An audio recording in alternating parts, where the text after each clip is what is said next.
Of online, it can be a little tricky, especially with new AI-driven romance scams. Man, it's just getting more difficult out there. But how can you tell when it is true love and when it is AI? That is the question. Technology expert Burton Kelso is back with us on Fox 4 News at 9 this morning with some red flags to look out for.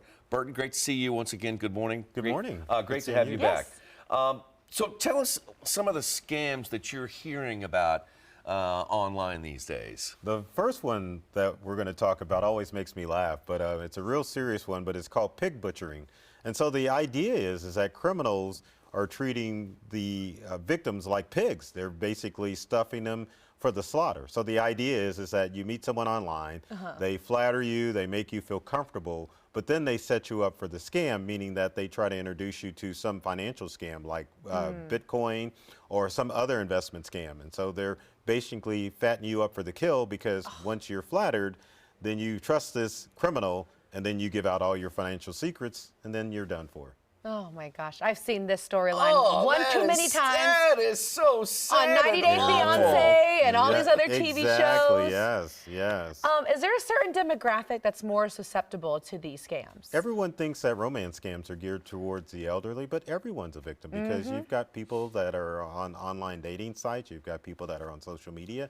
So anyone is a target, and criminals don't care. As long as you've got money, they're going to take advantage of you. And if you live alone, if you're a person who lives alone, I mean, that person is ripe to be a target, no matter what their age is. Exactly, exactly. I mean, so the other thing that we have to watch out in this day and age are the AI-based scams, because the thing that used to stop people from interacting online was the fact that if you didn't do video chat, it's like, that's a red flag. But now with AI, you can do deepfake and voice cloning, which means you can create an avatar which allows you to look like anyone. So some of the scams that are generated from that are celebrities that you may meet and you think you're talking to a Jeremy Renner or Martha Plimpton or, you know, another actor out there. And military scams are huge too, because someone can act like they're a member of the armed forces overseas and scam people out of their money by developing a relationship and then tricking them out of their hard-earned money.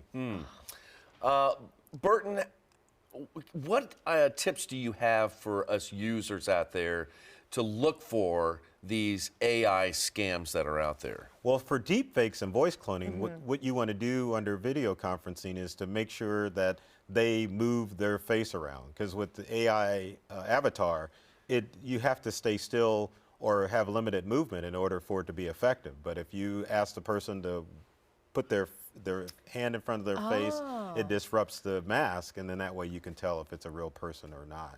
Interesting. I know. So I need you to do this. So I know yeah. you're So real. I need you to swipe right, swipe left. Yeah. What does that look like? So you're talking to some AI generated character, and you ask that character, okay, put your, or wipe your screen, or put your hand in front of your face. What will that do? What will we see after that? It'll distort the face, and you'll see the mask slip away, and you'll see the actual person's face. Wow.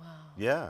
Anything with the voice that we could do, or is it better to try to get them on camera and do that? It's better to get someone on camera. Okay. With voice cloning, it's really tricky about that, because all it takes is about 3 seconds of audio, and then you can clone anybody's voice. Yeah. Wow. If we think that someone may be a part of this, I mean, it's a hard conversation to have, especially people are just looking for love and you want to approach it with sensitivity. But how can we have that conversation? Well, I think what we need to tell victims out there is if you're doing online romance, you want to stay on the platform. So if you met someone on Twitter or I shouldn't say Twitter anymore, but X, Tinder, or one of the dating apps, make sure you stay in the dating app. If someone's trying to take you to Telegraph or one of the encrypted chat sites, then you should know that it's a red flag, that it's a criminal. Also, too, any romance that turns into finance, is a darn nuisance, meaning that, anytime you're romantically involved with somebody, the financial question shouldn't come up, especially in the early stages of it. So beware. If someone's hard on their luck all of a sudden, or wanting you to invest in anything financially, it's a red flag. You need to just stop and move on. Gosh, those are great reminders. Great to see you, Burton. We are out of time once again, but I know we'll have you back and we'll chat more. Where can people reach out if they got questions for you? Hey, if you've got any tech questions or any concerns, you can always find me at burtonkelso.com. Nice. All right, great to see you. I love the red and black, by the way. You're all set for Valentine's Day, You Bert. are all ready. good to go. I'm ready to go. Yeah. I love it. I'm ready. All right, coming up.